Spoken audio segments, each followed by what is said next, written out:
PG welcome see you in PG point. कैसे हैं आप सब? होप सो एकदम बढ़िया होंगे। आइए शुरू करेंगे आज का आपका सेशन, जिसमें हम लोग अनुदेशात्मक परामर्श के शैक्षिक निहितार्थ के बारे में पढ़ना शुरू करेंगे। लेकिन उससे पहले हम आपको कुछ जानकारी देना चाहेंगे। वो जानकारी ये है कि अगर अभी तक आप हमारे टेलीग्राम चैनल से नहीं जुड़े हैं तो टेलीग्राम से जुड़ जाइए। पीजी पॉइंट नाम है, ठीक। पीजी पॉइंट के ही नाम से ऐप है, आप उसको प्ले स्टोर से इंस्टॉल कर सकते हैं और वहाँ पर हम आपको कुछ दिनों में ही, बस 1 से 2 दिनों में ही पीडीएफ प्रोवाइड करवाने वाले हैं यूनिट 1 की, तो आप ताकि अपना रिवीजन प्रॉपर्ली कर पाएँ, है ना। अब उसके बाद में जो आपके नोट्स वगैरह होंगे वो भी मैं वहीं पे प्रोवाइड कराऊंगी, तो टेलीग्राम चैनल पीजी पॉइंट से जुड़ना ना भूलिएगा। और यदि आप चैनल पर नए हैं तो चैनल को सब्सक्राइब करके बेल आइकन प्रेस करना ना भूलिएगा, ताकि आपको आने वाले वीडियोस का लेटेस्ट नोटिफिकेशन मिल पाए, ठीक है। तो इसी श्रृंखला में हमने आपको कल अनुदेशात्मक परामर्श पढ़ाया है, उससे पहले हमने आपको निदेशात्मक परामर्श पढ़ाया था। तो निदेशात्मक परामर्श के अंतर्गत हमने आपको कुछ चीज़ें बताई थी कि छात्र केंद्रित जो होता है वो आपका अनुदेशात्मक परामर्श होता है, और जो परामर्शदाता पर केंद्रित परामर्श होता है वो आपका निदेशात्मक परामर्श के अंतर्गत आएगा। ये एक सबसे मेन और अल्टीमेट डिफरेंस हम कह सकते हैं रहा, है ना। तो आइए समझते हैं क्या इसके निहितार्थ है, यानी कि educational implication of non directive counselling के विषय में समझेंगे। अनुदेशात्मक परामर्श जो होता है वो छात्र अथवा सेवार्थी केंद्रित होता है, ठीक। इसमें उसके बौद्धिक पक्षों की संवेगात्मक पक्ष पर आधारित बल दिया जाता है।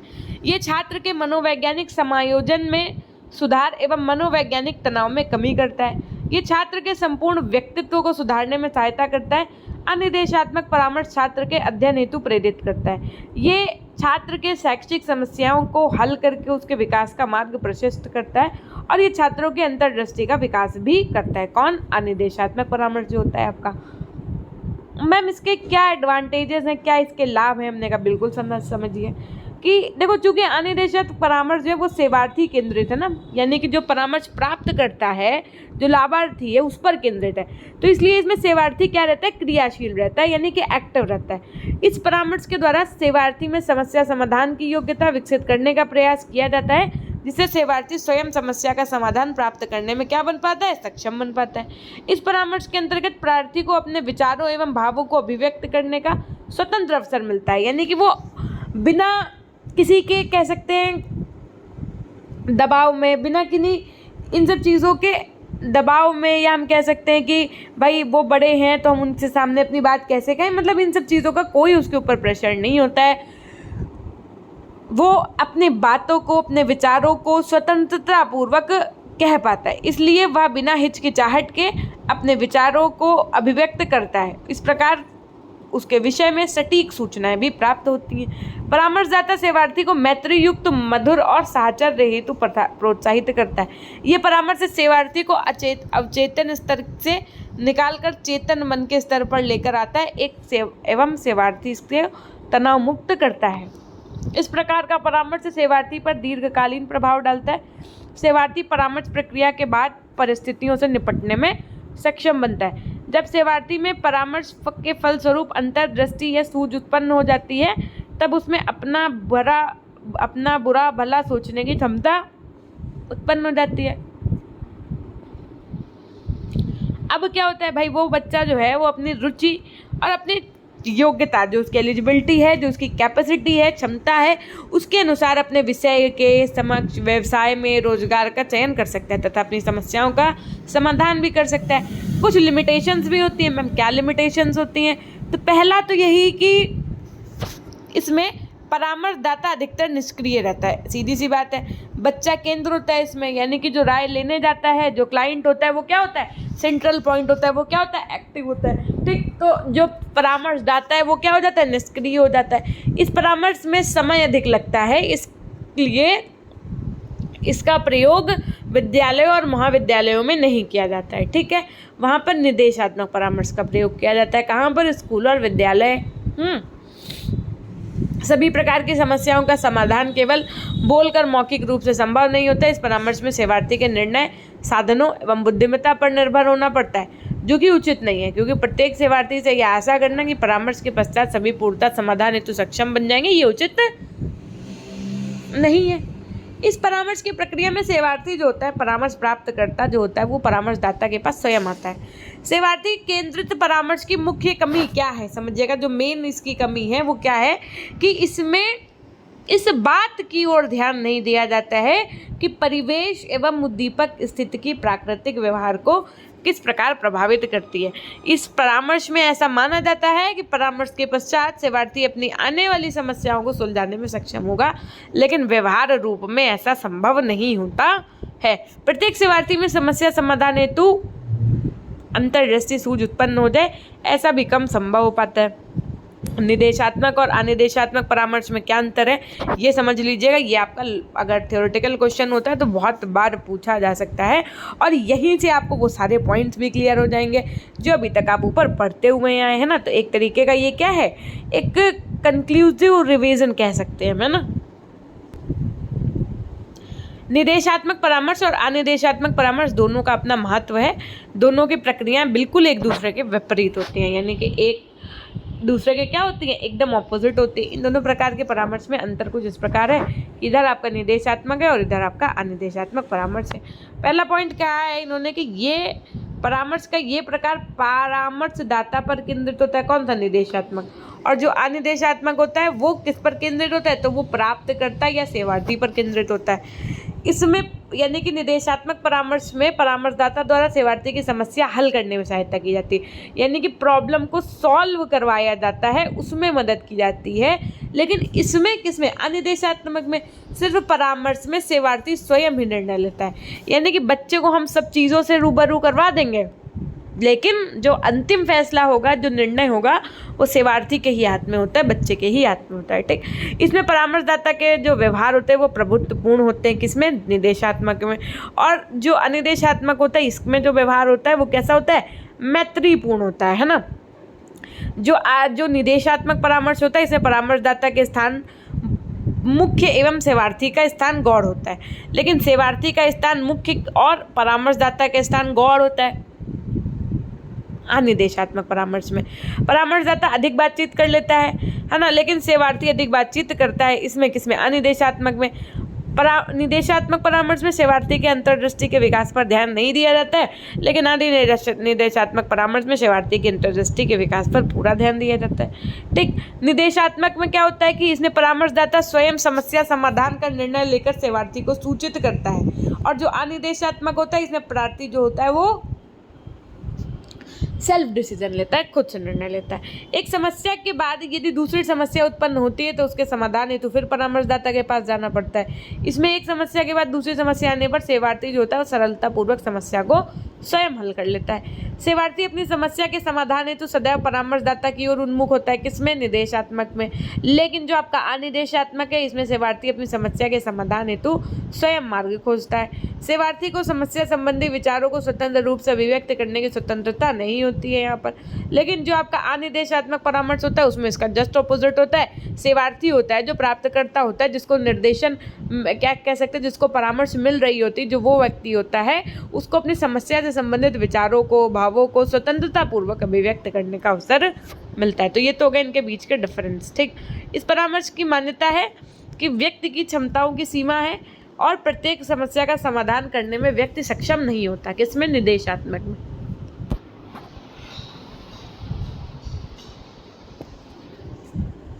वहीं आपका अनिदेशात्मक परामर्श की मान्यता है कि व्यक्तियों में स्वयं की समस्याओं के समाधान की क्षमता एवं शक्ति निहित होती है, यानी कि उसमें निहित होती है, बस हमें उसको थोड़ा सा किक देना है, थोड़ा सा मोटिवेट करना है और वो समस्या का समाधान खुद भी कर सकता है।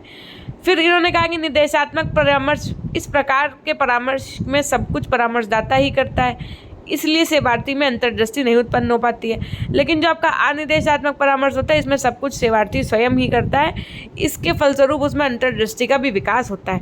इसमें परामर्शदाता अधिक सक्रिय होता है, इसमें सेवार्थी अधिक सक्रिय होता है, किसमें, इसमें यानी कि निदेशात्मक परामर्श में व्यक्ति के इतिहास का अध्ययन किया जाता है और अनिदेशात्मक परामर्श में इस प्रकार के अध्ययन की आवश्यकता नहीं होती है। ये परामर्श समस्या केंद्रित होता है, कौन सा, जो आपका निदेशात्मक होता है, और अनिदेशात्मक परामर्श जो होता है वो आपका सेवार्थी केंद्रित होता है। निदेशात्मक परामर्श के अंतर्गत समस्या के बौद्धिक पक्ष को महत्वपूर्ण माना जाता है, वहीं अनिदेशात्मक परामर्श के अंतर्गत समस्या के भावात्मक पक्ष को महत्व दिया जाता है। निदेशात्मक सीमा इसमें समय कम लगता है और अनिदेशात्मक समय में क्या होता है, इसमें समय अधिक लगता है। इसमें विश्लेषण यानी एनालिसिस को अधिक महत्व दिया जाता है निदेशात्मक परामर्श में, और अनिदेशात्मक परामर्श में सिंथेसिस को अधिक महत्वपूर्ण या महत्व दिया जाता है। तो ये तो हो गए आपके निदेशात्मक और अनिदेशात्मक परामर्श में क्या जो डिफरेंस था वो, ठीक है। इस तरीके से आप अपने ये निदेशात्मक परामर्श, अनिदेशात्मक परामर्श पढ़ चुके हैं जो परामर्श के मुख्य प्रकार थे, है ना। अब आप क्या पढ़ेंगे, चैप्टर नंबर जो आपका 5 रहने वाला है, इलेक्टिक काउंसलिंग यानी कि समाहारक परामर्श क्या होता है। समाहारक परामर्श पढ़ने से पहले हम चाहेंगे कि आप लोग एक बार फटाफट से सेशन को लाइक कर दीजिए, और अगर अभी तक आपने चैनल को सब्सक्राइब नहीं किया तो कर दीजिएगा, और कमेंट सेक्शन में कमेंट करना तो बिल्कुल ही नहीं भूलना है आपको, है ना। तो एक बार सेशन को शेयर कर दो ज़्यादा से ज़्यादा मात्रा में। जो आपके कॉलेज ग्रुप्स वगैरह बने होंगे ना, जिसमें सब डिटेल्स वगैरह पूछी जाती हैं, नोटिफिकेशंस आते हैं कि फ़ीस जमा करनी है, प्रैक्टिकल है, ये है वो है, तो वहाँ पर सारा बीएड वाला ही स्कॉलर होगा मेरी समझ से।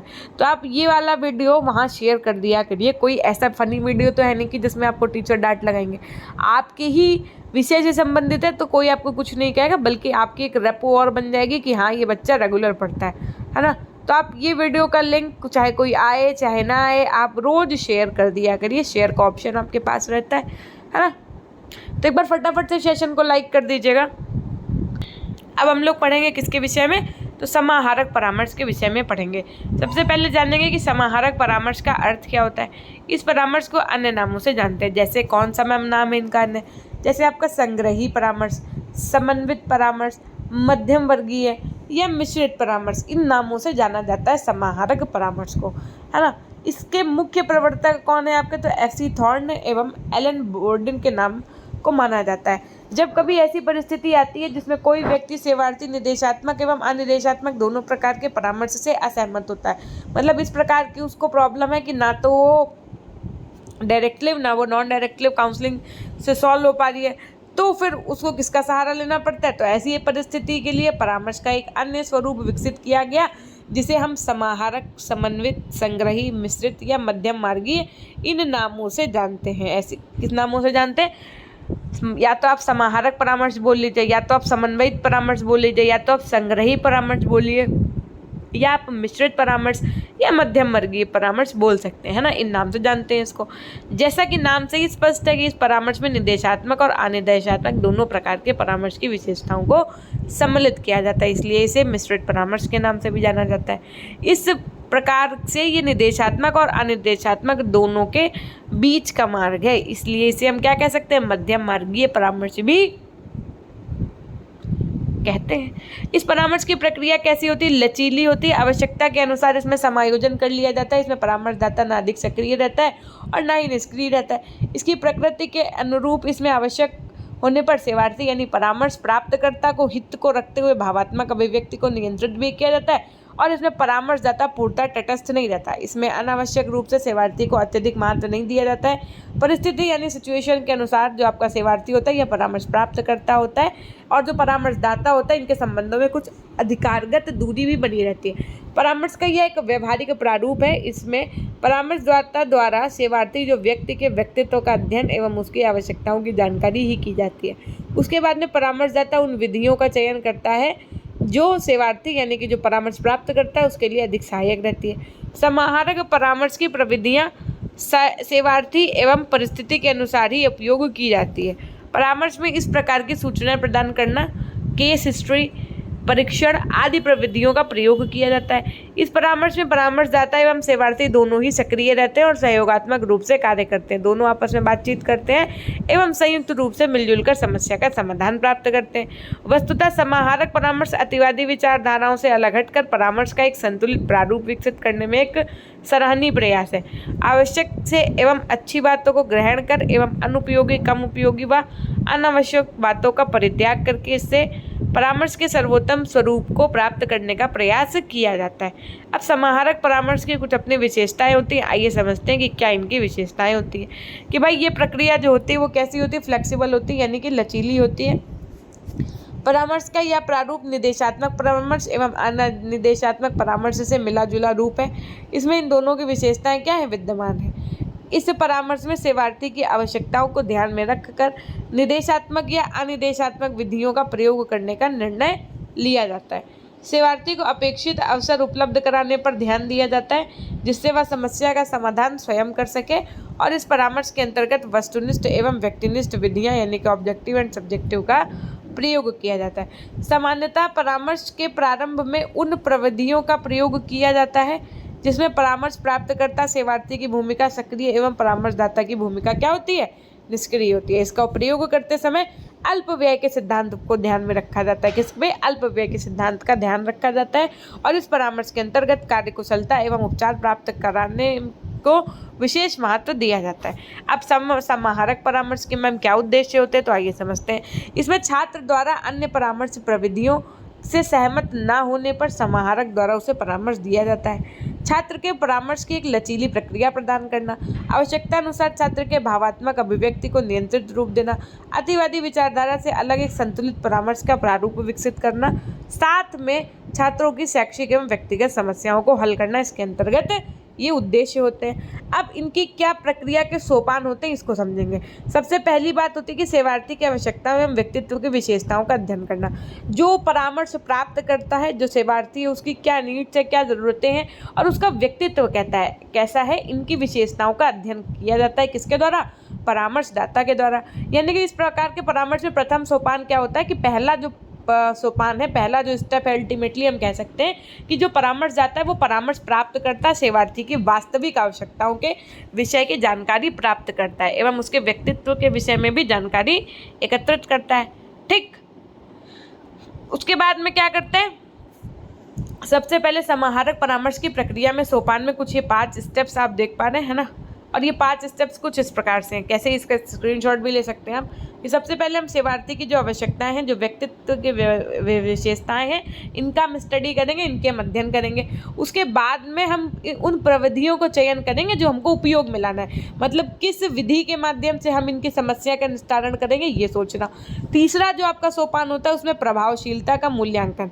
ठीक है। चौथा सोपान आपका परामर्श की तैयारी करना कि अब हम उसको काउंसलिंग के लिए रेडी हैं, एकदम उसको हम बातें बताने जा रहे हैं। और अंतिम सोपान होता है आपका सेवार्थी परामर्श प्राप्त करता और अन्य व्यक्तियों का अभिमत प्राप्त करना। ठीक, तो आइए समझते हैं एक एक करके इन स्टेप्स को। ये स्टेप बहुत इंपॉर्टेंट है, पूछा जा सकता है कि समाहारक परामर्श क्या होता है तथा इसके सोपानों को स्पष्ट रूप से समझाइए। तो आपको यही सब लिखना पड़ेगा, है ना, 5 स्टेप्स पूरे।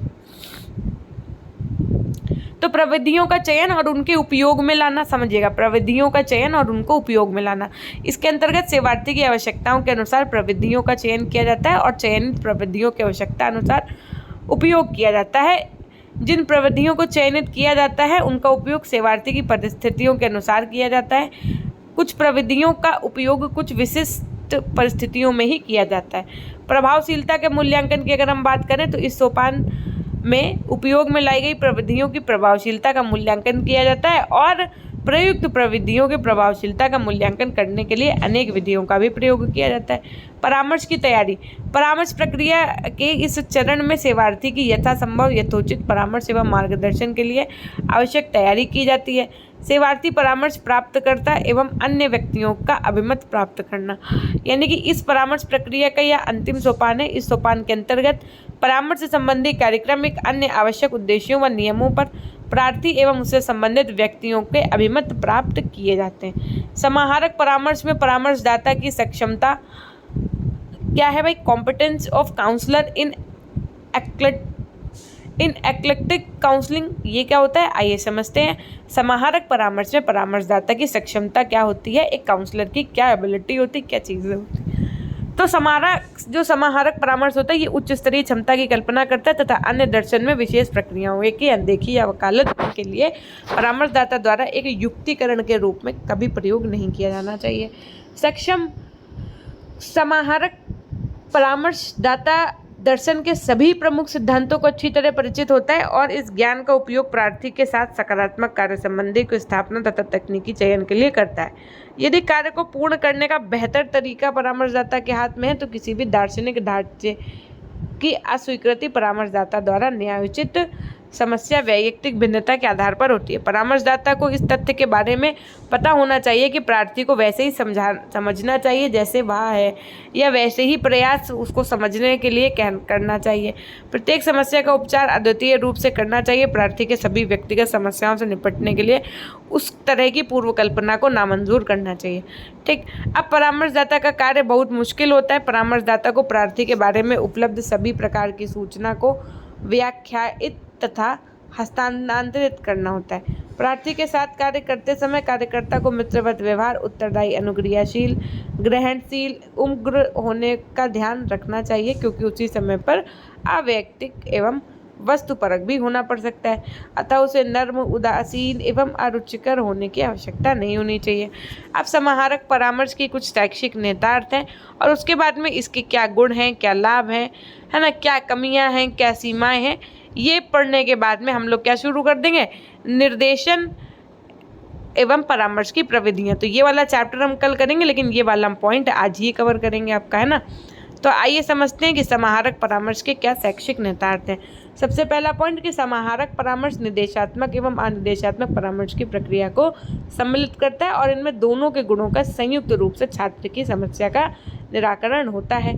इस प्रकार के शैक्षिक परामर्श में परामर्शदाता और सेवार्थी दोनों क्या होते हैं, सक्रिय रहते हैं तथा अधिकतम समस्याओं को हल कर सकते हैं। इसमें छात्र की शैक्षिक समस्याओं को हल करने में कम समय लगता है, जिससे वे जल्दी समस्या से मुक्त हो जाते हैं। ये छात्र के साथ साथ घर, समाज एवं विद्यालय की चिंताओं को समाप्त करता है। इसके द्वारा अधिक लाभान्वित होकर अपनी रुचि एवं क्षमता के अनुसार कैरियर का चुनाव करने में समर्थ होते हैं। अगर हम समाहारक परामर्श के गुण या लाभ की बात करें तो ये एक प्रकार की लचीली प्रक्रिया होती है, जिसमें निर्देशात्मक परामर्श और अनिर्देशात्मक परामर्श दोनों के गुण क्या होते हैं, आत्मसात किए जाते हैं। इसमें परामर्शदाता, सेवार्थी दोनों सक्रिय रहते हैं। इसमें सेवार्थी की आवश्यकता को ध्यान में रखकर उपयुक्त विधियों का चयन किया जाता है और इससे प्रत्येक सूचनाएं अपेक्षाकृत अधिक विश्वसनीय और वैध होती हैं। इसमें सेवार्थी को भाव एवं विचार अभिव्यक्त करने के लिए स्वतंत्र अवसर मिलते हैं। परामर्शदाता का समन्वयवादी दृष्टिकोण परामर्श प्राप्त करता सेवार्थी प्रार्थी को अधिक से अधिक लाभ पहुंचाने का प्रयास करता है। इसमें परामर्शदाता सेवार्थी को समस्या के हल के विषय में निर्णय लेने में भी सहायता करता है और अंतर्दृष्टि भी उत्पन्न करने में सहायक बनता है। इसमें अपेक्षाकृत कम समय लगता है आपका। और समाहारक परामर्श की कमियों और सीमाओं की यदि मैं बात बताऊं तो सबसे पहली बात कि इसमें निर्देशात्मक परामर्श और अनिर्देशात्मक परामर्श का मिला जुला रूप है, इसलिए व्यवहारिक रूप से दोनों में मिश्रित करना एक कठिन कार्य होता है। इस परामर्श के अंतर्गत उपयोग की जाने वाली प्रविधियां, युक्तियां अस्पष्ट व अवसरवादी हैं। सेवार्थी परामर्श प्राप्तकर्ता को कितनी भी स्वतंत्रता प्रदान की जाए, इस विषय में कोई निश्चित नियम निर्धारित नहीं होता है और परामर्शदाता में व्यावसायिक दक्षता, अनुभव एवं समायोजन की योग्यता होनी चाहिए, अति आवश्यक है। इसमें यह निर्धारित करना कठिन होता है किसमें, समाहारक परामर्श में, कि कब परामर्शदाता तटस्थ एवं निष्क्रिय रहेगा और कब सक्रिय होना है। मतलब यही नहीं इस प्रोसेस में समझ में आता है कि कब किसका रोल है, कब किसको एक्टिव रहना है। इस परामर्श के अंतर्गत वस्तुनिष्ठ एवं व्यक्तिनिष्ठ विधियों का प्रयोग किया जाता है। किसका प्रयोग किया जाता है समाहारक परामर्श में, किन विधियों का, तो याद रखिएगा वस्तुनिष्ठ और व्यक्तिनिष्ठ। वस्तुनिष्ठ का मतलब द ऑब्जेक्टिव और व्यक्तिनिष्ठ का मतलब सब्जेक्टिव। इन प्रकार की विधियों का प्रयोग किया जाता है समाहारक परामर्श के अंतर्गत। सामान्यतः परामर्श के प्रारंभ में उन प्रविधियों का प्रयोग किया जाता है जिसमें परामर्श प्राप्तकर्ता या सेवार्थी की भूमिका सक्रिय एवं परामर्शदाता की भूमिका निष्क्रिय होती है। इसका प्रयोग करते समय अल्प व्यय के सिद्धांत का ध्यान रखा जाता है। इस परामर्श के अंतर्गत कार्यकुशलता एवं उपचार प्राप्त करने को विशेष महत्व भी दिया जाता है। ठीक, अब निर्देशन एवं परामर्श की क्या प्रविधियां हैं, ये वाला चैप्टर हम आपको कल पढ़ा रहे होंगे। ये वाला चैप्टर कंप्लीट करने में मेरे को ज़्यादा से ज़्यादा 2 दिन लगेंगे, है ना, और बहुत ही ज़्यादा अगर लगेगा तो 3, लेकिन मुश्किल है 2 दिन में हम इसको कवर करने का पूरा प्रयास करेंगे। तो एक बार फटाफट से आप लोग सेशन को लाइक कर दीजिएगा। यदि आप अभी तक हमारे टेलीग्राम चैनल से नहीं जुड़े हैं तो पीजी पॉइंट टेलीग्राम चैनल से जुड़ जाएगा। एक बार फटाफट से लिख दीजिएगा अपनों के लिए, हम करेंगे सेशन को यहीं सेंड। कमेंट सेक्शन में कमेंट करना तथा लाइक करना वीडियो को नहीं भूला करिए। It's my humble request from you all. और ज़्यादा से ज़्यादा मात्रा में शेयर करना भी ना भूला करिए। ठीक है, अगर अभी तक आप हमारे PG point Telegram channel channel से नहीं जुड़े हैं तो पीजी पॉइंट टेलीग्राम चैनल से जुड़ जाइए। इंस्टाग्राम में फॉलो करके आप हमसे अपनी जो भी डाउट्स हैं वो क्लियर कर सकते हैं। इंस्टाग्राम आईडी हमारी पीजी पॉइंट ऑफिशियल के नाम से है ना, तो आप यहाँ पर भी हमें संदेश अपना प्रेषित कर सकते हैं, फॉलो कर सकते हैं। ये थी एक छोटी सी जानकारी। मिलते हैं हम आपसे नेक्स्ट वीडियो के माध्यम से। तब तक के लिए अपना ध्यान रखिएगा, हमेशा खुश रहिए, मुस्कुराते रहिए, कभी अपने लिए तो कभी अपनों के लिए। Till then take care, bye bye, love you all, love you my dear class.